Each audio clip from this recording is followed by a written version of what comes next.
तपाईको आँखाले तपाईको स्वास्थ्यको बारेमा धेरै कुरा बताउँदछ। आँखामाथि येलो बम्स छ या कोर्नियाको अगाडि पछाडि ग्रे र ब्लू कलर देखा परिरहेको छ। सायद तपाईलाई कोलेस्ट्रोल छ। आँखाभित्र दुखिरहेको छ या आँखा बाहिर आइरहेको छ। सायद तपाईलाई थाइरोइड छ। आँखा पहेँलो भइरहेको छ। सायद तपाईलाई लिभरको प्रब्लम छ।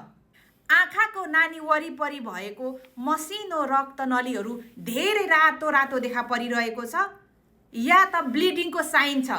त्यसो हो भने तपाईलाई हाई ब्लड प्रेसरको प्रब्लम हुन सक्छ। आई साइटमा कालो डट डट जस्तो देखा परिरहेको छ भने सायद तपाईलाई डायबिटिसको प्रब्लम छ। अब तपाईले ऐनाको अगाडि गएर जरुर आफ्नो आँखालाई एकचोटि हेर्नुहोला, किनकि तपाईको आँखाले तपाईको स्वास्थ्यको बारेमा धेरै कुरा बताइरहेको हुन्छ।